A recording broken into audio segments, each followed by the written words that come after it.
Hello, everyone. It is Kenyon here. It is Basketball Rewind, coming to you after a very tumultuous but successful outing against the Spurs.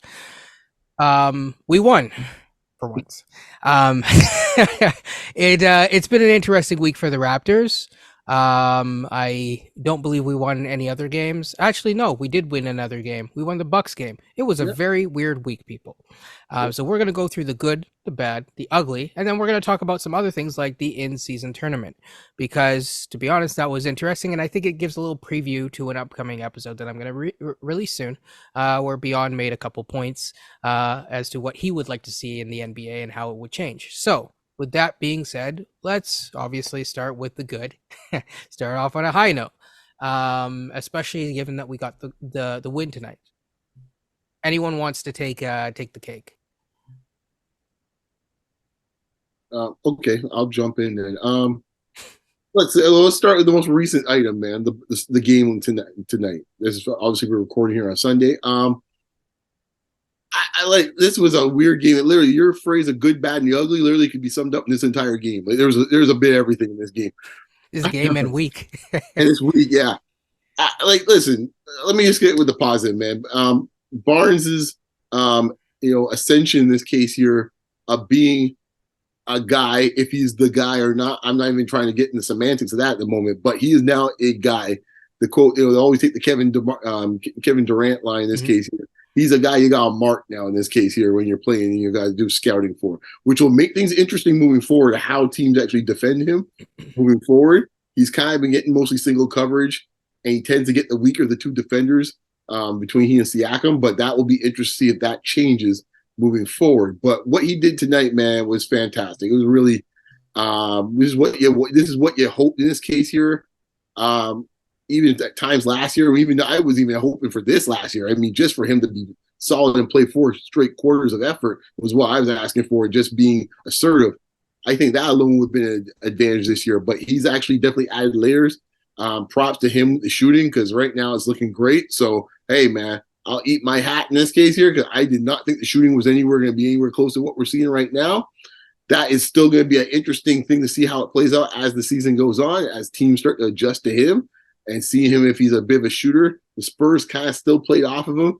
Kind of, I remember one time, I think in the first half or even the early third quarter, I think it was, Shohan came out, barely even came out to him on the baseline. I think they taking a three, kind of half-heartedly, kind of just came out with him. He's like, I dare you to shoot it. Go ahead, knock yourself out. Obviously, he caught fire, but I think when he caught fire is once again, man, if you see the ball going down the hoop, that donkey on Sohan, I think right there, he just posted up and just a man's move. It was like it triggered the opportunities after that because then all of a sudden now he started feeling it and he started kind of expanding his game. And I thought it was great. So overall, hey, props to the team. They didn't quit, man. Like, they just didn't give up. They didn't let go of the rope, as they like to say. And I thought that was admirable. I got to give them their due, man. I mean, to before goes, I'll just say it's almost like the Dwayne Casey line. Keep coming like Freddy Krueger. Yep. And Yep. they just kept going and going and going and going, and they saw all the way through. Yep. Barnes was at the head of the snake for that. So kudos to him, coach. Yeah, this was a massive win for this team. A team that has been very up and down so far, more so down enough this year. The first half was really ugly to watch, not just offensively, but defensively. There was no sense of urgency when they really start to go down in the first half. Um, and the defense has been something that they've done really well to start this year so far. And they're a top five, top seven defensive team, which is good to see. OG made some big shots. He had to guard someone a foot taller than him, literally. I've watched him guard Jokic do very well. I'm watching him guard Wembanyama. I think it was good that Wembanyama, as big as he is, I'm glad that he doesn't go too much around the hoop because OG would have been in trouble then. He stood out around the perimeter a lot or within the high post, and I think that would help OG out in that sense. Scotty, not much I can say to what Beyond said. He's developing for our eyes. He is, and it's not just on the offensively, it's defensively. He had 30 points, 11 rebounds, 6 assists, 3 steals, 3 blocks. Guy was everywhere. He's a two-way wing now at both ends of the court. And just seeing his development and where he was about a year ago, which was quite inconsistent at times, to the start of this year, it's really encouraging to see for this team moving forward. And I was also impressed too tonight with the bench, and the bench has not been good to start this year. Some of the rotations I don't like that Darko put out for the bench, particularly in the second half, but they just brought energy. I'll give Malachi Flynn credit. His defense on Trey Jones, he just stood in front of him the whole time. He just, wherever Trey Jones went, he went. So he's just constantly pestering him. There were times that he was helping off and helping OG out on Wemby, which was good. Gary Trent had some moments in this game where he knocked down some big threes. Brady had an unbelievable pass from corner to corner to Scotty. You don't see that pass too much in the NBA or at any level. And Scotty hit the three. So it was good to see that energy, and I think that sparked that big run that they went on in the fourth quarter as well. So kudos to the bench. Yeah, I'll just say this. In terms of sagging off of him, I'm gonna ignore that tonight because when you have Wemby on the court, you sag off everyone. I mean, I'm looking. I just as you were talking, Coach, I was looking at some of the possessions here, and one of the final possessions, I think the third last one that he got, which was a driving dunk, where he drove and Wemby was out there. I mean, when you're Wemby, yeah, you're gonna sit at the free throw line to block anyone and anything. But yeah, no, I mean, even beyond this, I thought that the Bucks game was really, really strong. Barnes obviously is going to be, my star of the week or whatever you want to call it. I don't think we're doing that yet, but not not until we have an actual string of positive games. But I will say that this week thus far, I guess the week's over. He was really great. He was strong, and you really got to commend him. And as some people say, give him his flowers or whatever. Yeah, he was good. He was really, really good.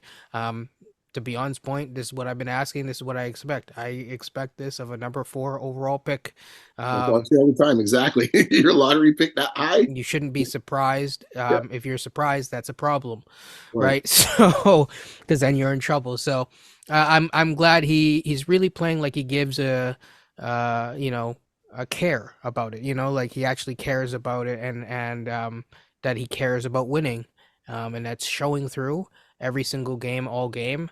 And I'm really happy to see that. So,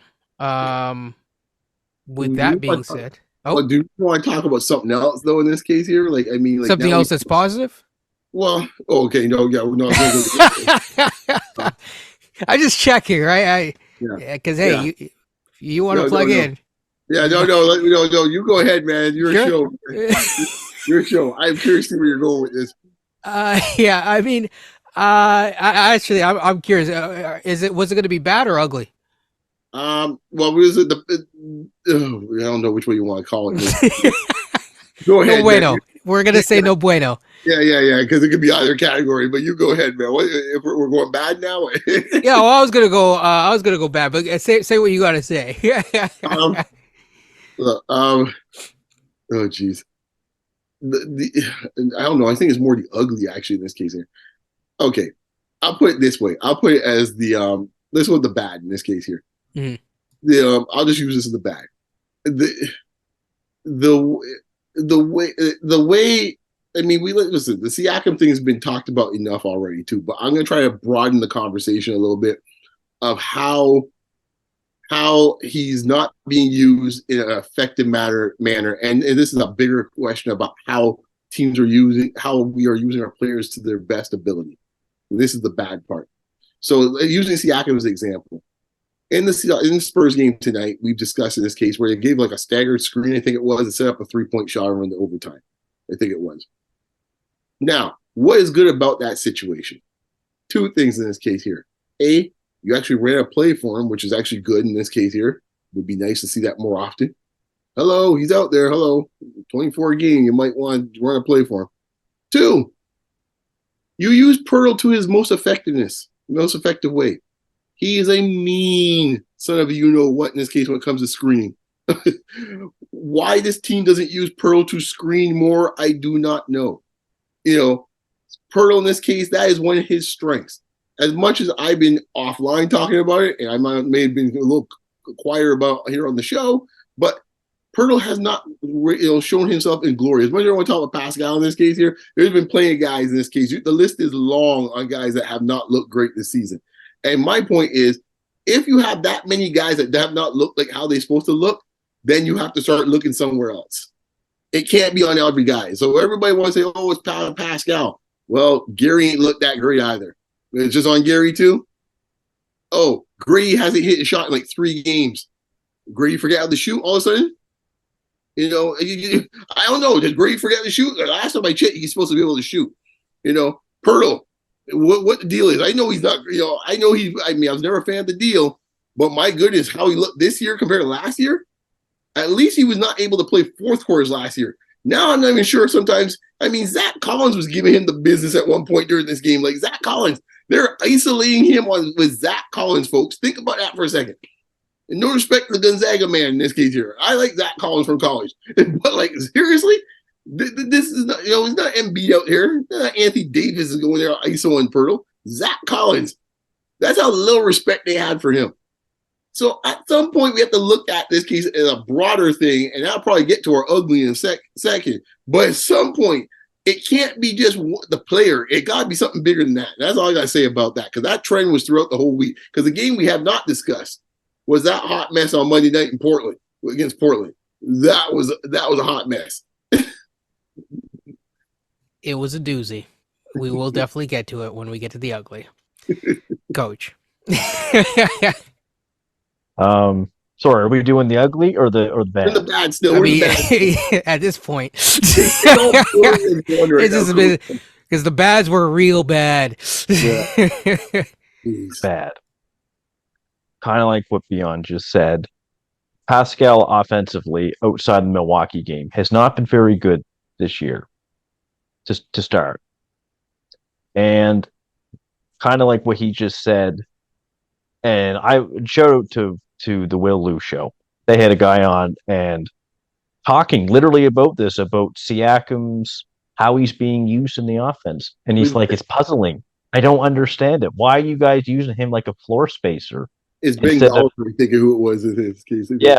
And he's like, this is puzzling for a guy who averages 22 to 24 points per game a year, who clearly has a skill set of, taking guys one-on-one, posting up, not being really used to be like Klay Thompson out on the floor. That's not his game.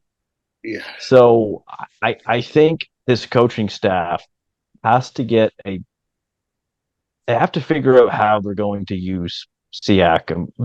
He doesn't have to reinvent himself. We know his strengths, and he's a proven all-star, all-NBA player. He's in the prime of his career. He's not 36, 29, last time I checked. His defense to start the year has been very, very good. Better, maybe arguably, than it was last year because he was asked to do so much. And it's not to say that Siakam has to do so much last year that he has to do this year. That's not the argument. The argument is where can Pascal succeed in this offense from what history tells us? Well, we know if we get it to him on the block, he's good. He attracts gravity to him. There are guys that will come and double team. We have a few more shooters on the team this year. If they get going, we're in business now. Because here's the beauty of it all. If Pascal does get going, you get a 2-headed monster now. Scotty's arrived, and if you get the two of them going, both attracting gravity, both going downhill, both maybe shooting 35 to 40% from 3. Why, you're laughing at in the end. This is exactly what you want. You got Scotty going, get your all-star player going now. Yeah, It's not a hard concept. yeah. I'll wait for the ugly to discuss that part, man, because there's certain things I just don't get with this Yeah, team. I was going to talk about that later on, but I guess since you did bring it up, I'll just touch on it very briefly, and then we could bring a full circle at the end. Um, from that standpoint, yeah, I mean, Pascal has not been good this week, so that's definitely not been a good. It's a bad. Um, you know, his play has not been up to his standard. With that being said, I still maintain the same thing that I think Beyond and I and you, Coach, all share the same, which is uh, even though people seem to think that this is media conspiracy, that people are saying Darko's not using him. I mean, the last time I checked, last year when he was scoring 24 points a night, and the year before, and the year before that, and the year before that, and the year before that. Um, I would say that, yeah, he was never being used as a spot up threat except for maybe his rookie season. I wait. 6 years ago. Yeah, I wait for the ugly in this case here. Yeah. So, but beyond that, I think with the bad, I was actually going to talk about the coaching adjustments Mhm. from my standpoint.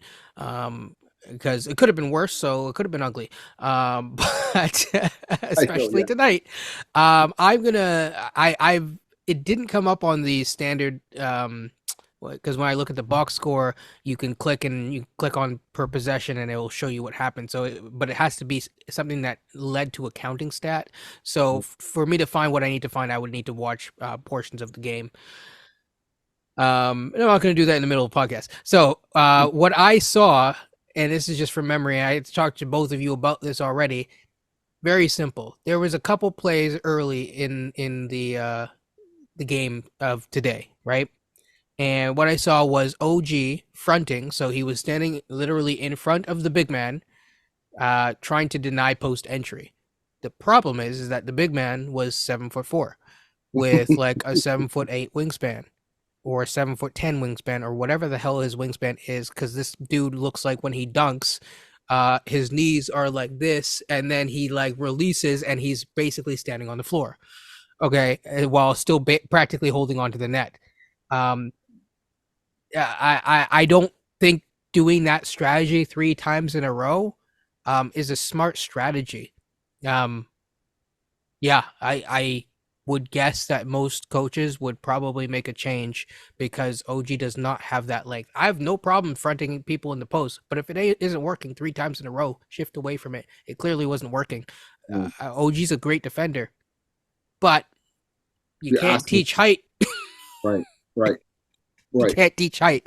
Exactly. Um, some of the lineups still, Malachi was much better today, but in general, like some of the lineups that he's putting out there, it takes him a little bit longer. I do like the fact, and people, this is gonna get like completely ignored, but guess what? All of your lineups that you've been best at, Pascal's still been out there, including tonight, where in the overtime and even leading into the overtime, even leading through huge parts. Again, I did give Scotty his praise. He was the head of the snake, but Pascal was out there.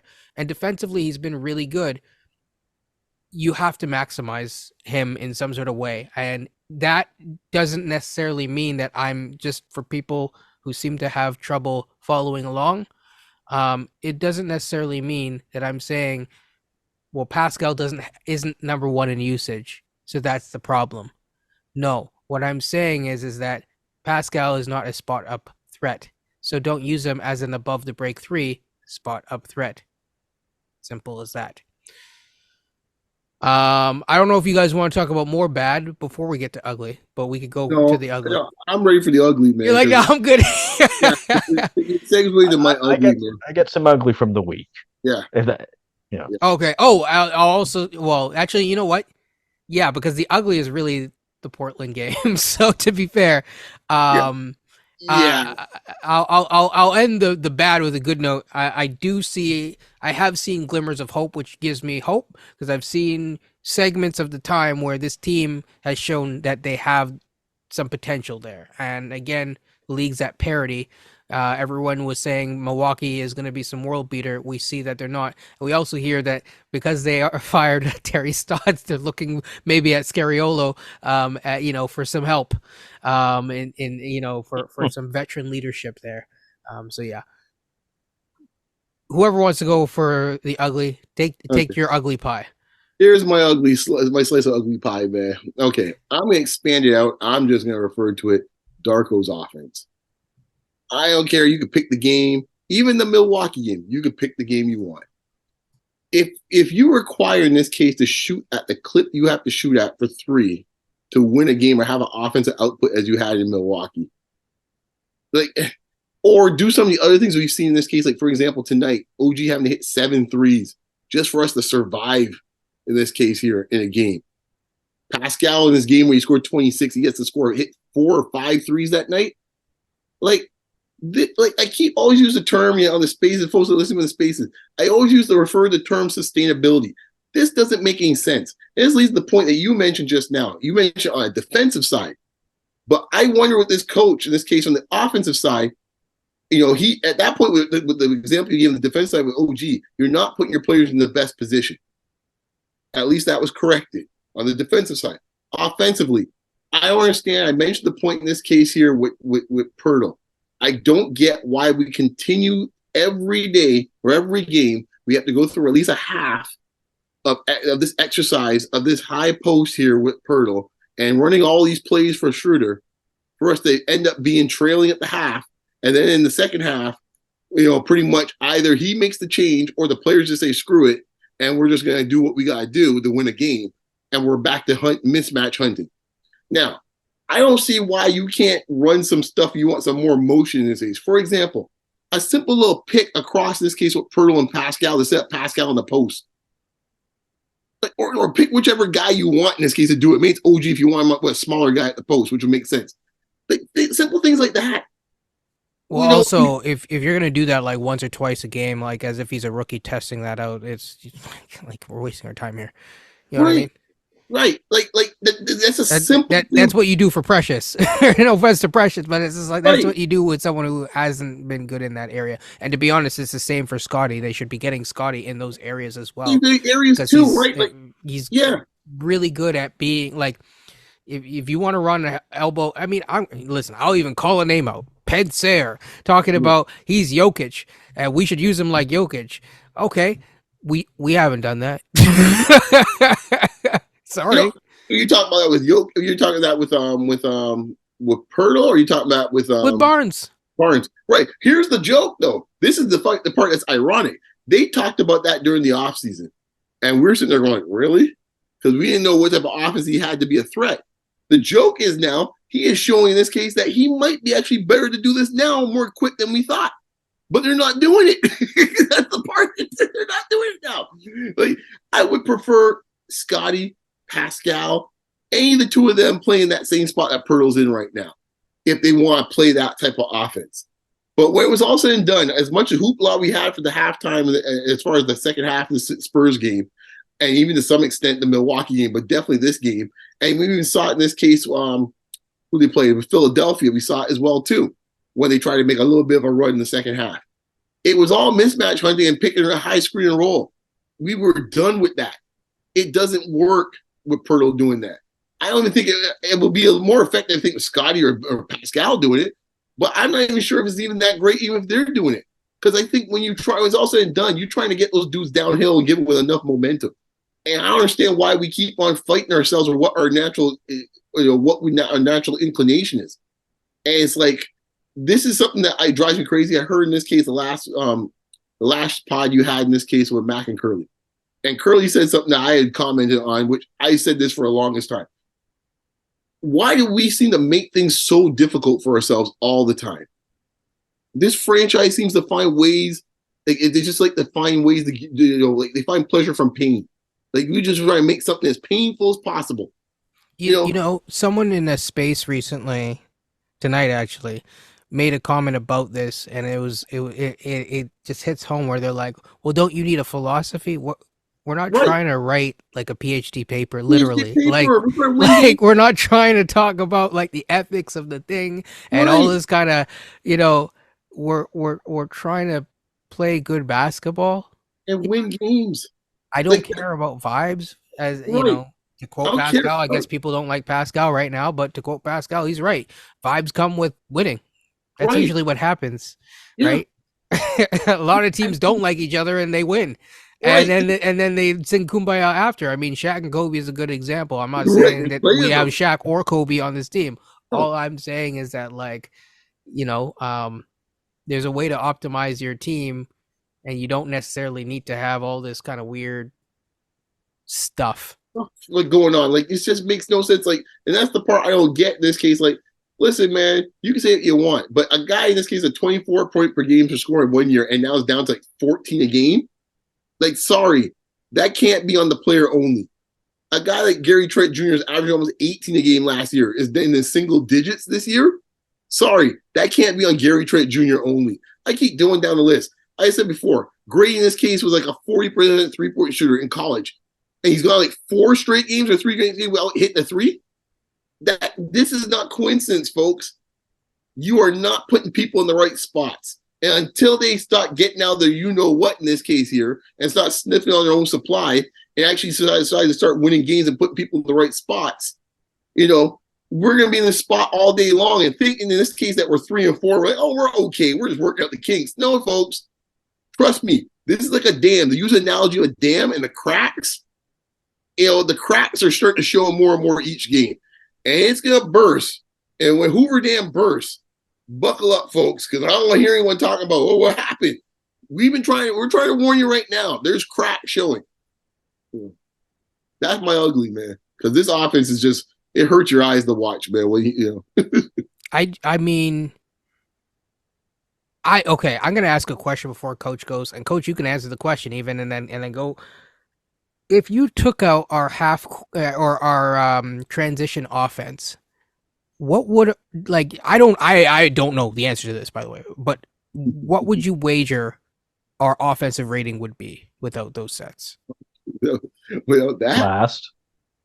I mean, we're already basically like, that's right now. we're practically last. All that I can say is we'd be last. But it's yeah, but it's just like, I think it's I- like we're what, 90, we're above 100, because I think Yes, actually we are we're, now. for the, this is before today's game, we were the 6th worst offense in the NBA, and I think we were, it It's didn't still show what we were, but we're, you know, below some, or no, wait, yeah, the 6th worst, with the Knicks being worse at 102, so we're above 102. Okay, so without that, just take a guess, because I have no idea. I would say about 75. Yeah, because we get a lot of transition points. Yeah, we got a ton, right? Like a ton, and partial transition points too. Sometimes I'm not sure how they factor those ones, where it's kind of like a mini break where we kind of get something like, you know, the broken plays. We Right. got broken plays. So like, yeah, I would say it'd be in the 70s. Right? The Chicago game is a perfect example because we didn't get a lot of transition in Chicago, and that was a hot mess. Actually, funny enough, tonight we only this is our best night from a half court offense standpoint. We only got 7 fast break points tonight. Right. But look what it required us to win this game. Every ounce of like blacking out in the second half, hitting every shot he can find, and OG hitting 7 threes. How many times do you think that's going to happen this case over 82 games? I don't think you can, like, and this is, again, this is not us talking bad about Scotty Barnes. I just don't think that you can bet on most players on this roster to shoot 50% from three. 10 attempts too. Like, come on. Yeah, I mean, if he's doing that, I mean, that's a whole different story. If he can do that, and like, all right, sign up the parade. I want to be driving the bus. Before our eyes, hey, great in this case here. Move over, Jokic. Move over, Wemby. But like, I just don't think that's what you expect. As in for OG hitting 7 threes. Anyhow, coach, man, you give your ugly man. So my ugly is we are offensive rating. We are the 5th worst team in the NBA at 106.0. Actually tied for 4th last with Chicago. So they were kind enough to put us ahead of Chicago. Game too? I believe it is counting tonight's game. Okay, that explains it. Yeah. Okay. So The offense has been really ugly, and we all know how bad it was last year. Now, this I'll give it some little bit of time. Yes, it is early, but there's just been some things that I think there's enough of a sample size now where you're like, I don't know if this is working or not. And we see at times that they still go to the well on putting Pirtle as the hub in the high post and running screen and rolls a lot with Schroeder. And we saw in the Spurs game where it did not look pretty in the first half. Scored 35 points in the first half. That's abysmal. That's atrocious. So the offense, the half court offense, it's bad. And thank goodness we have 3 wins. And we're It's a still miracle. within. Yeah, Yeah. it's a miracle. Ugly. What's also ugly, and I think our guy Mouth of the North will agree on this comment as well, or may actually like this comment. We are 29th in free throw percentage, 70%. And I think that includes this game that we just had. Only Minnesota is worse than us. I've said on this show before, high school, college, pros, 80%. That gets you in the top 10 if you hit 80% in the NBA. We have got to figure this out. I've seen Trent miss a lot of free throws. I've seen Schroeder miss a few free throws. I expect Pirtle to miss free throws. If he gets you 65%, take it. Just go with it. I've seen Siakam miss free throws. We have to become a better free throw shooting team if you want to have especially down the stretch of games.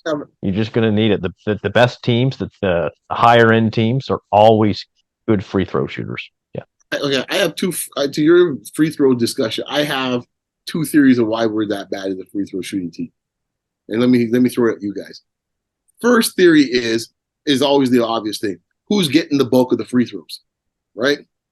So if you're running a bunch of pick and rolls, in this case, the Pirtle, what do you think is going to happen? Good point. All right.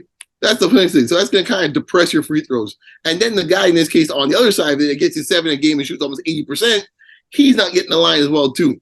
That might hurt as one thing. The second part of it is this offense doesn't generate free throws.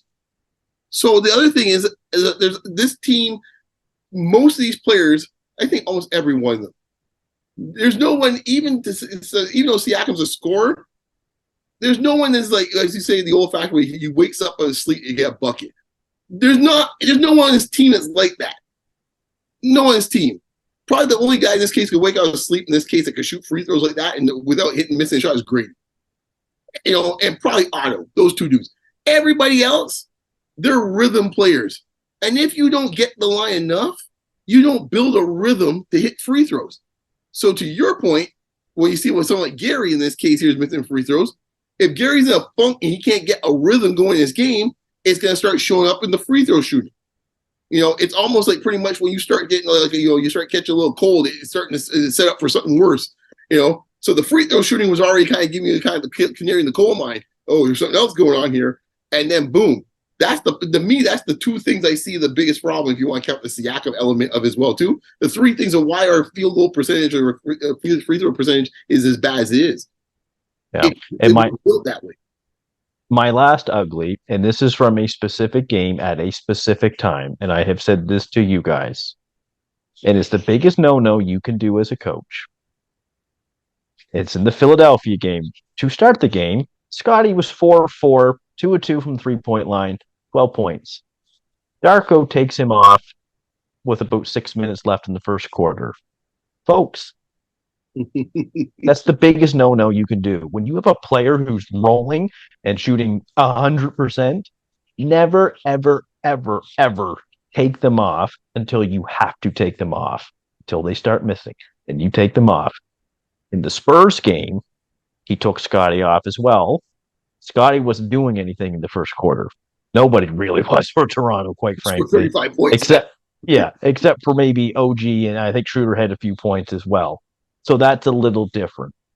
But never, ever take somebody off that's rolling in any quarter You wait until they slow down, and then you take them off. I learned that the hard way with a player or two of mine.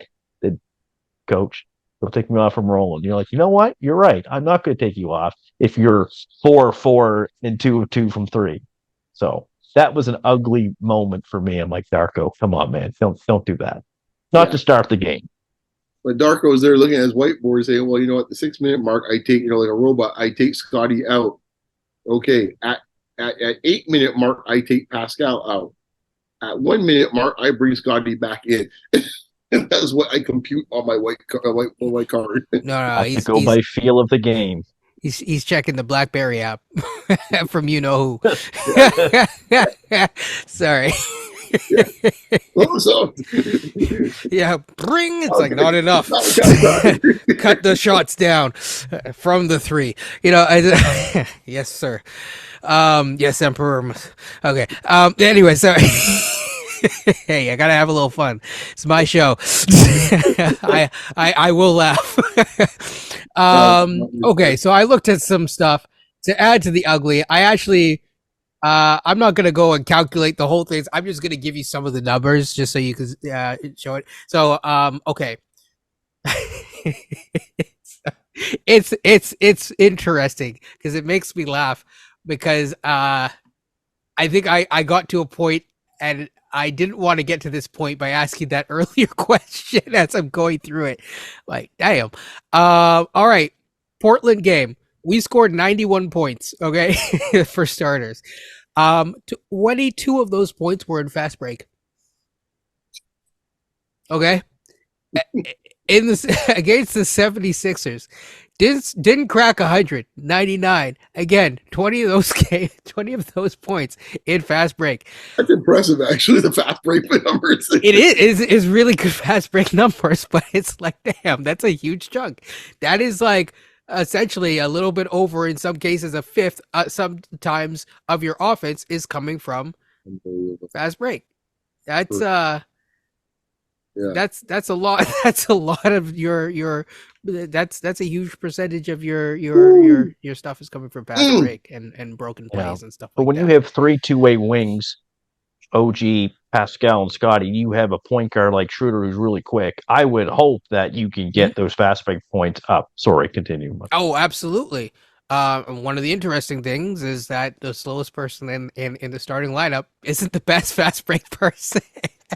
I wonder who that would be.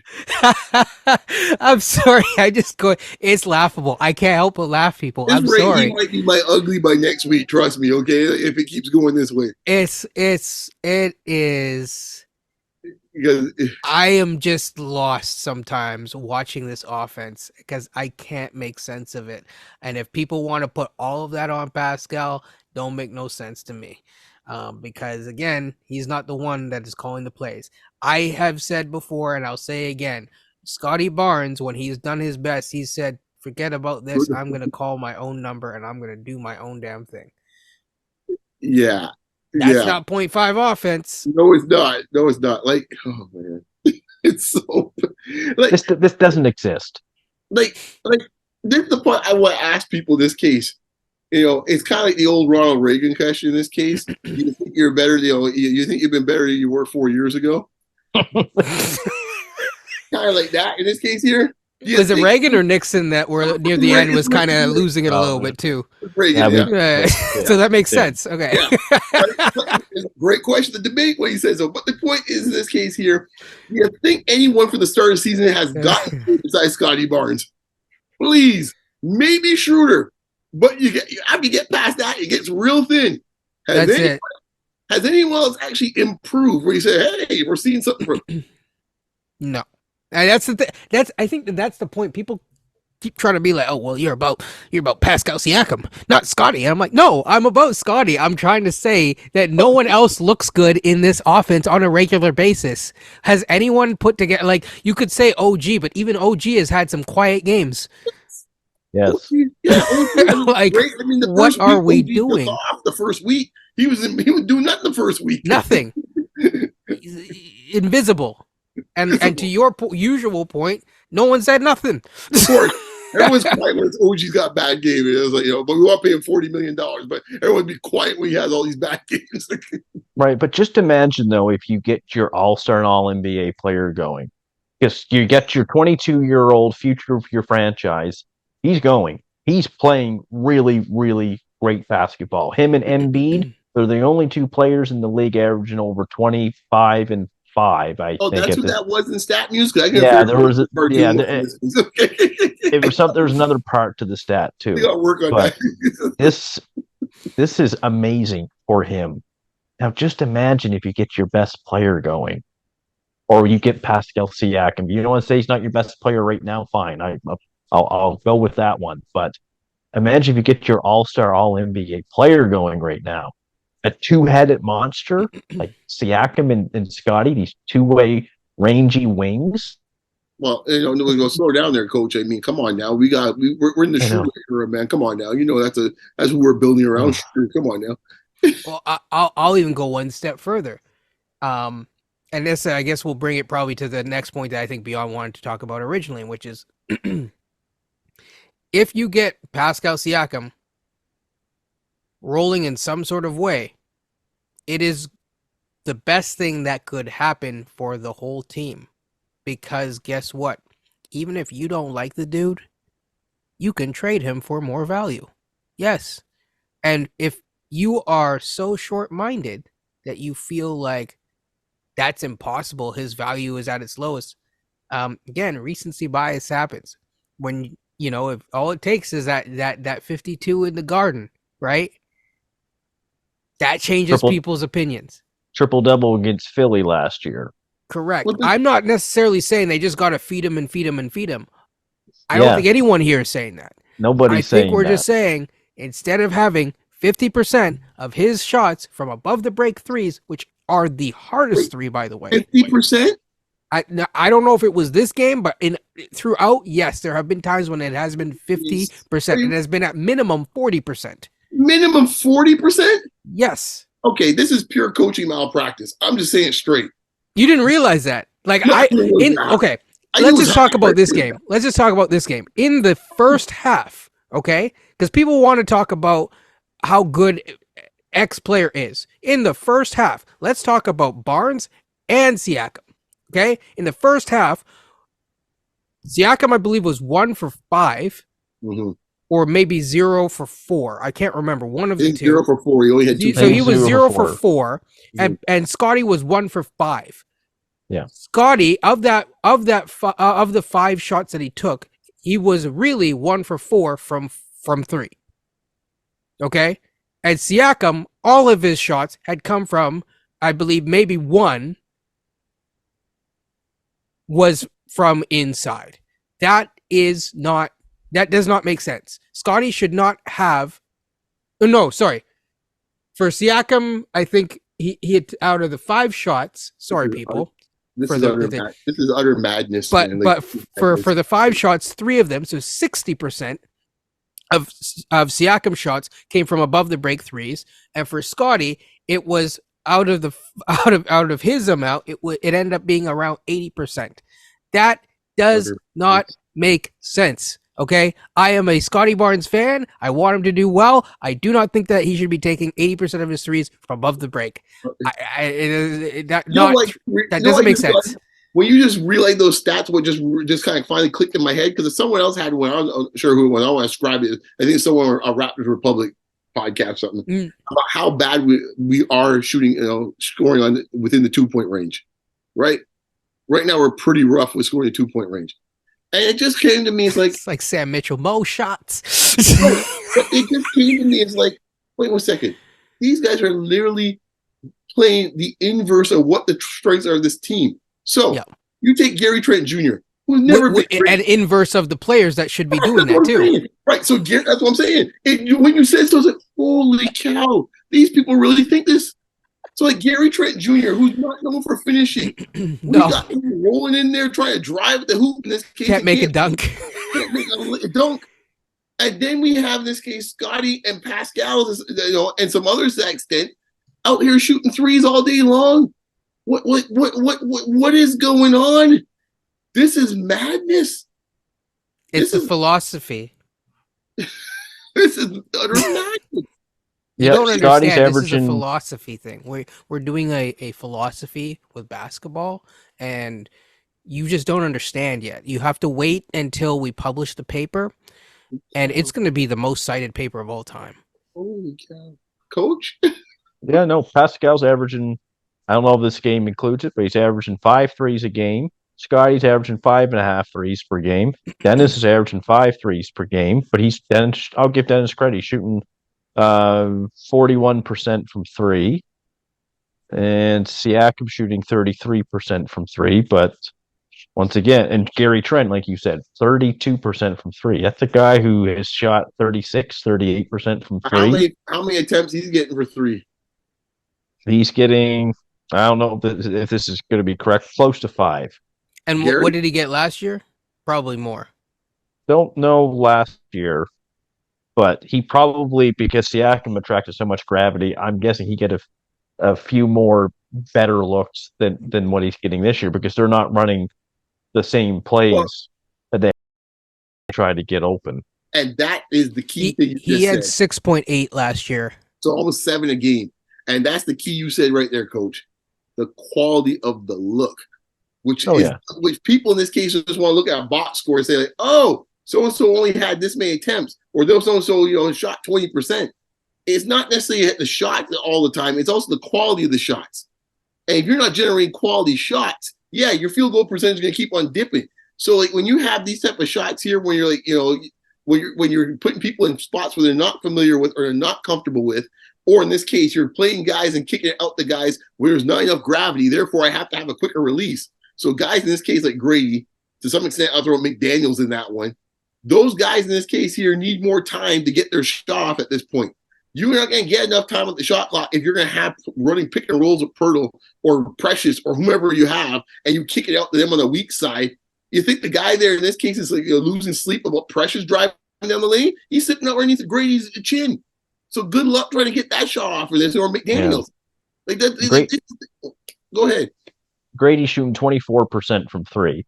Has he ever done that? He probably would he shoot that in grade 6? He probably hasn't done that since he probably was the age of one of my kids in this case when he's like 7 or 8. Like, this is what I'm talking about. Like, he did it blindfolded in the dark. He's like Batman. Only the Raptors could turn a guy can shoot three in his sleep and turn him into a 25% field goal percentage 3-point shooter. Quality stuff there, guys. Quality.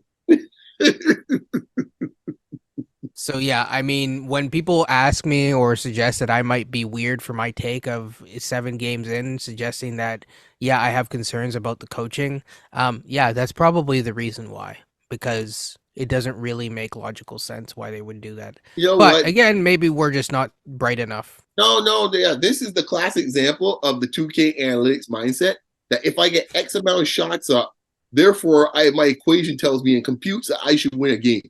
Therefore, if I could get Barnes and Siakam to be averaging together about 10 to 12 threes a game, my computer tells me in this case here, we should be winning the game. This is just like, imagine if Shaq could convert like 20% of his shots into threes, like be amazing. Jump shots, right? Yeah, that will work, right? Yeah. Go at it, yeah. With that, hit that mid-range Shaq. I vaguely remember him like shooting 1-3. I don't think he made it, but I know he definitely shot. He barely shot mid-ranges. Okay. But I remember at least 1 or 2 threes randomly. It might have been in the All-Star game or something. But yeah, what are we doing, man? What are we doing, man? This is we're trying to change basketball. That's what we're trying to do. It's really what we're trying to do.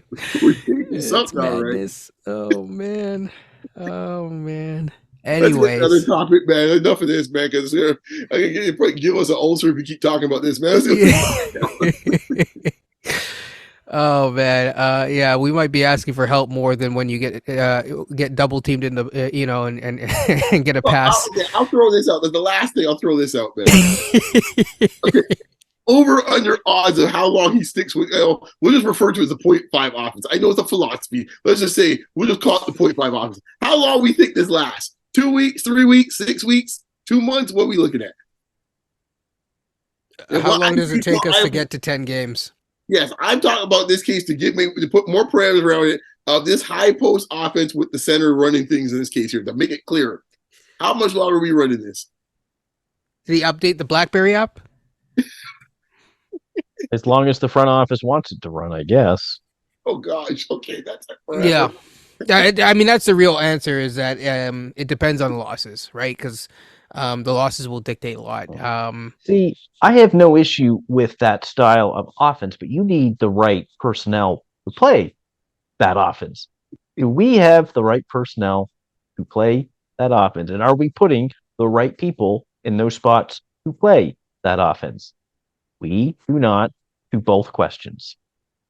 There's a difference. All that's missing is Precious in that post up Can't wait option. for that. That's the answer. That's the answer. Yeah, Raptors Republic, I can't remember which podcast I was giving me jokes with it, man, when they're talking about how we had Pascal, someone flared out the three, like a horns action with Pirtle. And they're saying, like, who runs that? The only people who run that is Golden State and Sacramento. Hello? You see the personnel here, guys? We out here running, we got like Clay and Poole out here. We run as I've said, I don't disagree that if you had just Scotty Barnes and the right shooters and the right cutters, it would be phenomenal. If you had Steph and Clay, man, let me tell you something. Like, right. Or in this case, one of the best finishers in the league, De'Aaron Fox. Yeah, knock yourself out. Yeah, but this is that split action offense that two teams run in the NBA, Golden State and Sacramento, who have the personnel to do so. There's a reason why Sacramento was number one in offense last year, and I'm sure Golden State wasn't far behind them. Yeah. Coach, I think some point last year, Kevin Huerter was shooting like 60% for like a whole month. Yeah. Like 60%. Yeah, you need the right personnel. Three. Yeah, I think right. Keegan Murray, like, that would help. Yeah, it's like so. I think it was Sampson. Yes, breaking a 3-point record.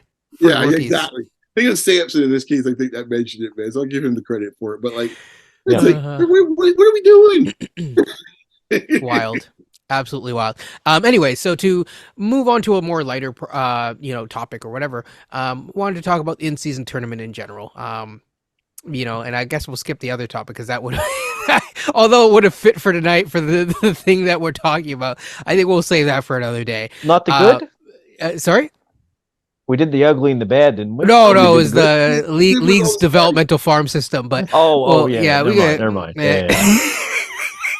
People can kind of read into that, But anyways, with that being said, we're going to talk about the in-season tournament really, really briefly. First of all, courts look interesting. Talked to a few other people. Some people, there's mixed reactions. I think it depends on the court, depends on the jerseys. But I thought it was kind of a neat little, I won't call it a gimmick, actually. I'll just say it was a neat, addition to the season to drum up certain things. I don't know. When does the tournament end officially? I can't remember.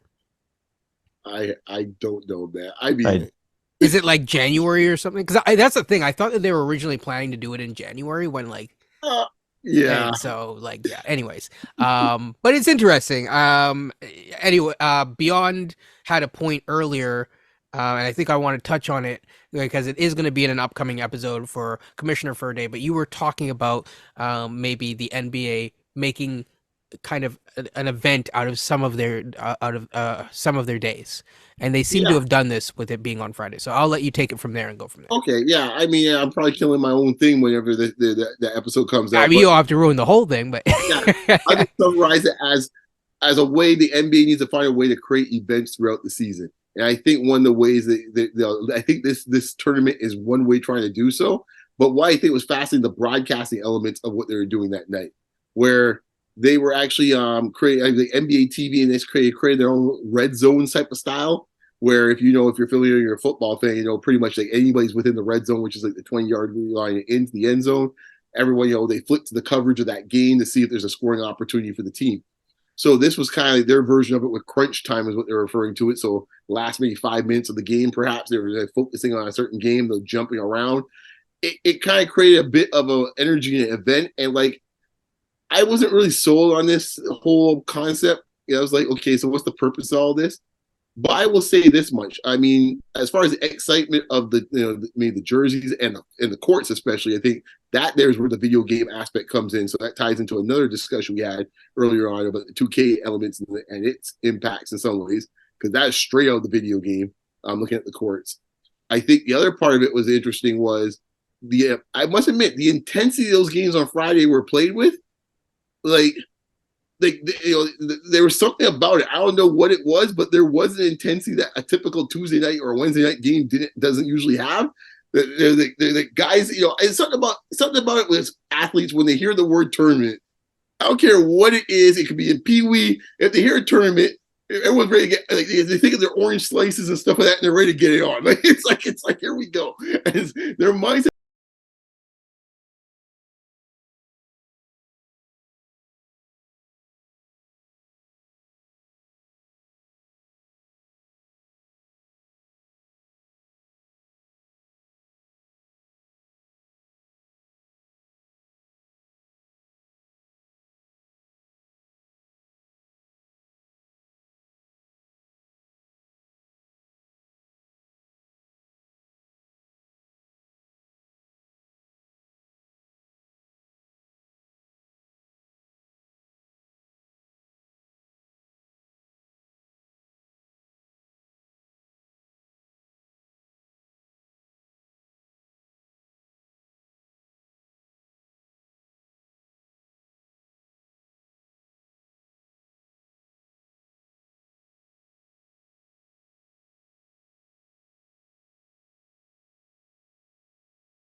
That's who goes to those games. There's the Sunday games, the weekend game, wherever that's the Sunday game that the Raptors play at home. That's usually your family. You come there, friends and family, little ones come out. Cool. That Friday night game, that is for the club. Okay. that Friday night game is a wild crowd usually that Friday night game. All right. You got the teenagers, you got the young adults, you got the yuppies, the buppies, whatever you want to call. That's that crowd. And that is what I don't know if that's the reason why they put it on Friday night, because the crowds even sound a bit different. They sound a little more. I think at one point, Coach, we were watching the Portland game, and it felt very college-like atmosphere. Those crowds are hot, as they say in the wrestling terms. Those crowds are hot on Friday night, and usually Friday night crowds, at least from a Raptors perspective, are the most boisterous crowds. Those crowds are usually the craziest crowds, usually the most wildest crowds, and usually kind of have that demo that we're talking about that would usually be in, make that type of energy, have that type of energy. So I don't think it's a coincidence they picked Friday, is what I'm saying. Yeah, I think it's a wise idea to pick Friday nights. Very wise. Yeah. Yeah, I mean, it was. I've never seen anything like that in the NBA thus far. I thought it was really neat. I like some of the courts, not all. I won't say which one's my favorites yet. But oh, come on, man, let's have some fun with it. Which court do you like, man? I like the Bulls court, honestly. Yeah, that was kind of neat. Like the ones with red in them, that was neat. And I also which one was blue and it was either Golden Denver State. Denver was. Yeah. No. Well, but it was either Golden State or OKC had bluish like their color. Yeah, that was neat, but I like their jerseys. I don't know if I like the court. The worst one, I'm just gonna say it. The worst was Milwaukee's. That was a hot mess. Yeah, that looked horrible. Yeah. Milwaukee, step it up, man. That looked bad. And it's a shame because Milwaukee, from a historical standpoint, floors in Milwaukee go hand in hand, man. The Mecca was one of the coolest courts ever. So they have a damn documentary about it. So I don't understand how Milwaukee, man, you let us down, man. You guys are interviewing with the floors, man. Come on now. Let's get it going a little bit, man. I haven't seen our court on TV yet, but I think the Raptors court looks decent. I'm not saying it's amazing. The OVO colors? Yeah, black and gold. It's decent. That could be pretty cool looking. I need to see it. Yeah, I like need to see it. Yeah, But yeah, my favorites were the Portland court. I really liked a lot. yeah. that was I good. liked the one that was with Denver, Dallas. I liked that one a lot too. You said you liked the one with Miami. Was it Chicago or was it Miami? Miami. I like Chicago. I didn't like the Miami one. Okay, Miami. Okay. But I think a couple people. Miami had a cool little set of, I guess, terms or whatever that the Heat culture stands for. So that was a neat little They go thing. with the Miami Vice look, or they go with the. I think it was I'll put it on the screen somehow. I'll put all 30 of them. They show out the pink and blue, man. They should pop Miami Vice, man. Those were my, as a side note, this is completely unrelated to this, but like in terms of the jerseys, the two Miami ones, they had one that was like a true Miami Vice one, and then they had one where it was like not Miami, it was a white jersey, but like the colors of the lettering was Miami Vice. Oh yeah. I think one of Wade's last years or whatever. Yeah. That was a cool jersey. Yeah, that was pretty. The That was Miami pretty awesome, the Miami Vice jerseys are like of all the extra jerseys, they win by hands down. I don't know if anyone else got nice. The Sixers have a cool one. Yes, I like theirs too. Yeah. They have a nice one as well too. And the Knicks don't have a bad one either. There's a third jersey as well. There's another one that have a different one. I think it says New York on it, I think, or something, but it's a nice one, yeah. By the way, I don't like I don't like Atlanta's. Atlanta's never got their. They've never got their right. It looked like a Chat GPT made like the font or whatever. It's Remember when you had the green one or something like that? It's like they never seem to get it right. No, I don't know. It's strange, but yeah. Coach, any parting shots on that front before we get out of here? No, I just it'll be interesting to do this in-season tournament, I guess. I wish there was some kind of compensation. Well, if you win, you get the 10th pick in the next year's draft or something like that. I'd like that. They'll start that next year. No. We just start like you don't want that, man. Shady business starts happening at that point, man. That's true. That's Probably. true. That's draft true. picks and money. Yeah. Yes. Draft picks and money. Keep it where it is, man. Because I would want to see what I think that it would be good if they just increase the dollar amount that the players got. That I think that would be good. But I do also like the fact that they increased this, so each of the coaching staff makes it. So now you have a coach that's motivated as well. I wouldn't mind putting something like an NBA cares part of it as well too. You mean where it goes to the city? Yeah, right. So yeah, guys get money, but wherever the team's charity arm gets a piece of it as well too. Because I think guys will play for that too a little bit. Yeah, and also guys get competitive for that too. Yeah, exactly. So yeah, they do it for the All-Star game. I think that would be cool. At least they were doing it. I mean, they're going back East-West, so I don't know what they're doing now, but. Yeah, I will say this. I do miss from the All-Star game standpoint. I kind of like the draft because it was always, who's going to get picked last. It made more drama. Yeah, so from a broadcast standpoint, it was just an extra thing that they could put out there. Though, yeah, we didn't talk about this, but when the Lillard trade happened, everybody went back there to see LeBron's comments. Yes, yeah. See, the king, nothing ever gets past the king, guy. Nothing ever gets past the king. No. You guys be playing checkers, the king be playing chess, guy. Yeah. So I mean, hey. But anyways, with that being said, I think we've covered a lot of things. I think we ended on a very positive note. Well, we gotta go back to next week's game, so that might not be This is true. So we before we get out of there, thank you for reminding me actually, because I completely forgot. I'm just like, oh man, this is good. Let's get out of here. We'll get good, right? So let's get. So we are gonna always cover the weeks ahead, Sunday through to Sunday. So today we played the Spurs. We already covered that. We're gonna look ahead. And today, because of it being Remembrance Day next week, I don't know if this is the actual reason, but we only have 2 games. So again, if you push to Saturday, it's only 2 games. It's going to be the Celtics is going to be the second one, but the first one is going to be on Wednesday, and it's going to be the Mavericks. So, you know what? One positive thing is that the Raptors seem to win after they have 2 days of rest. So you look forward to that. Don't know what the Mavericks. You don't have to travel out of state either. You're staying in Texas. Have some good food down there. Stay warm. Yeah, Keep get some churros as Barkley says in Yeah. in San Antonio, all that kind of stuff. Um, sorry, this is going a little bit off the rails. And keep Otto Porter safe. Just, Yes. want you to play Wednesday. You make a difference when you're out there playing because of, your experience, your ability to shoot and defend. This is why you were in a lot of rotations to start before the year even started. You were mine in particular. Just hope you can play Wednesday because you make a difference when you're on the floor. We might even get Otto for both games. I was already thinking that already during this game tonight. I was like, okay, with the long schedule, we might be able to squeeze him out for both games. Are we undefeated with Otto or no? We know when he's played. 2-0. Okay. 2-0, the Bucks game. Hey, this. there you so go. what do you think this week, man? We getting 2 wins, 2 losses, splitting? What we doing? Anyone want to take the positive? At best, split. I'm just kidding. At best. Okay, hey man, to be fair, I had them winning 3 last week, and they ended up being 2-2. So go figure. I did not expect the 2 that they were getting the wins for, but hey, good on them.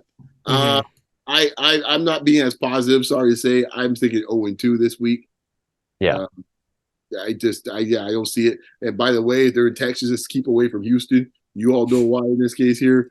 Straight trip to Dallas. That's it. Hey man, Harden's not in Houston anymore to show people I'm around. just saying, anyone who calls the NBA for a lot of years, boy, there's certain cities in this case that Houston's one of them. You just want this guy just go in and get out. That's it. I think is Beyonce from Houston?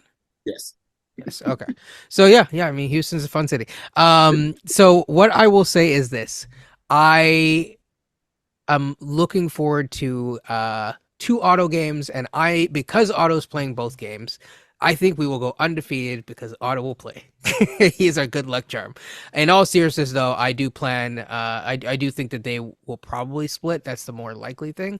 But you never know, and I think that they always play the Celtics well. I know this is a bit of a different Celtics team. I think I'm more interested to see how they match up against the Celtics. So that's what I'll say. Yeah. Yeah, the Celtic. This is my hopeful prediction. It's 1-1. My realistic prediction is they could go 0-2 just because Dallas is tough in Dallas, and they've been playing really well. I think they're 4-1 or 5-1 to start the year. Good. I'll say this for Beyonce. Good for them. By the way, I'm a big fan of Omax and Lively as fitting with Luca. But I think if you can somehow escape Dallas with a win, maybe Lucas get an off night, and maybe you're able to come out with a win now against Boston. Jason Tatum sees Toronto, and then he also sees 50. For whatever reason, Tatum loves to play well against us, and I just think it'll probably be a problem. Hey, we won tonight, man. 5-1 now. Yeah. Yep. Yeah, I mean it's they're doing well, man. Big shouts to them. I hope it's a good week for the Raptors. That's all I'll say. I think one thing to watch for folks at home, just check this. I think, and I'm not trying to pick on him, but I think it's to do the matchups. Watch how Pirtle is actually utilized this week with these 2 teams. That's a good thing to look out for. I agree. I definitely agree with that. Because there's no big bruisers in this group, and it'll be interesting to see. We're dealing more speed in this case, or guys that are playing the perimeter. This will be interesting to see what they do with Pirtle this week. Absolutely. The other thing that I'm going to be looking out for, or starting to look out for, is 905 games. So I will promote those here and there. Keep in mind, people, they are free to watch on YouTube. JD, I see you. Yes. And at some point, the 3 of us have to check out a 905 game because the way the ticket prices are going with the other club. On the road with Basketball Rewind? Yeah, hey, man. Oh, roadshow. Yeah, exactly. That Willie Nelson song, On the Road Again? Yeah. Can't wait to get on the road again. Oh, man. 905, man. I don't know if we'll be streaming or anything like that, but we'll talk about it after for sure. Well, what would be interesting on the side note to wrap it up, if Kalok wants to do some reps, yes, in the 905, that would be a fascinating. It'd be that's one thing that I would look out for, and I would like to see that. And I'm going to give you someone else who might get some reps in the 905, and at this rate, it might not be a bad idea. Noel? And that's great. And that's Grady. Oh, Mm. If he's shooting 25% Yeah. from three and barely getting any touches, Yep. if he's not making it that much of an impact on winning or losing, put him in the 905 to get his confidence up. Then bring him up and have him play. I wasn't in for that at the start of the year because I really thought that he could be a big help. I still think he can, but just how he's kind of being used in the You offense gotta be and careful though. the limited touches that he's getting. I don't want him with the ball all the time, of course not. But But yeah, but you gotta he's a remember rookie. He's 19. he's 19. But we just mentioned the previous conversation. Otto is going to be probably likely for this week, but when that schedule starts ramping up again, you need someone to shoot in this case here, and Otto ain't going to be around for all those games. Yeah. Yeah. And I also think that in general, just in case, knock on wood or whatever, but just in case there's any injury to any of the people that can shoot on this team, or at least we thought that would be shooting, I think you need to make sure that his cardio is up and there, because We got plenty of shooters now, according to all the attempts that we're taking. apparently, geez, oh Plenty. my goodness, yeah, yeah. We were trying to go on a positive note, Coach, Yeah, man. Come on now, like okay? listen, man. Like, see what you just undid. Folks, in-game tournament, thumbs up in this case. Yeah, exactly. Have a nice night. So with that being said, people, if you enjoyed the conversation, sometimes these are kind of like therapy at the end of the week. If you enjoy the conversation, as at least as much as we did, or at least as much as I think everyone did, I would really appreciate it if you guys give us a thumbs up. Like, comment, and subscribe. I saw one comment. I want to say thank you. I don't have the person up right now, but they keep saying we like the pod, but you don't get it out fast enough. Well, I'm going to try to get this one out by tomorrow on Monday. So when you see this, hopefully it will be Monday, and hopefully it's not going to be too late on a Monday. If not, it might be Tuesday, because guess what? We don't play till Wednesday. So with that being said, it's been fun. Take care and peace.